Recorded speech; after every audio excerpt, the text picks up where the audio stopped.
शादी के बाद राधा बड़े सपनों के साथ ससुराल आई थी।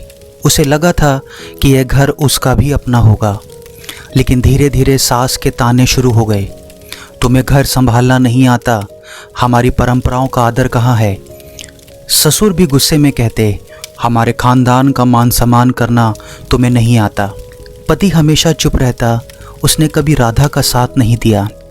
राधा सहती रही, कभी रिश्तों को बचाने के लिए, कभी अपने छोटे बच्चे की मुस्कान के लिए, लेकिन भीतर ही भीतर उसका आत्मसम्मान टूटता जा रहा था।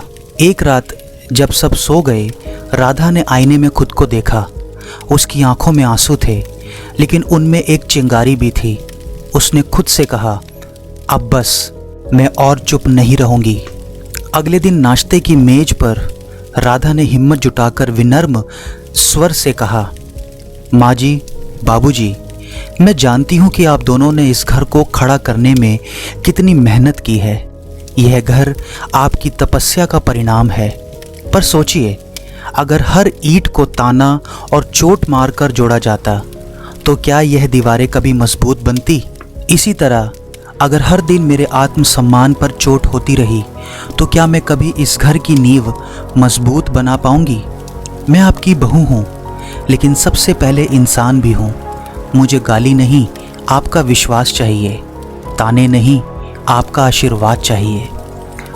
आप मुझे इज्जत देंगे तो मेरे बच्चे भी सीखेंगे कि रिश्ते कैसे निभाए जाते हैं। मैं इस घर को बोझ नहीं बल्कि रोशनी बनकर सजाना चाहती हूँ, लेकिन उसके लिए मुझे आपकी ताकत, आपका साथ चाहिए। राधा के सास ससुर हैरान रह गए। पति पहली बार सिर झुकाकर सोच में पड़ गया। धीरे धीरे सन्नाटा छा गया। राधा की आंखों में आंसू थे, लेकिन आवाज़ में साहस था। उस दिन से बहुत कुछ बदल गया। पति ने पहली बार उसका साथ दिया। सास ससुर ने अपनी गलती समझी और धीरे धीरे उसका सम्मान करना सीखा।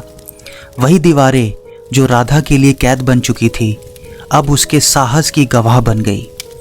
सच यही है, जब औरत चुप रहती है तो दीवारें ऊंची होती जाती हैं, लेकिन जब वह बोलती है तो वही दीवारें ढह जाती हैं और नया जीवन जन्म लेता है।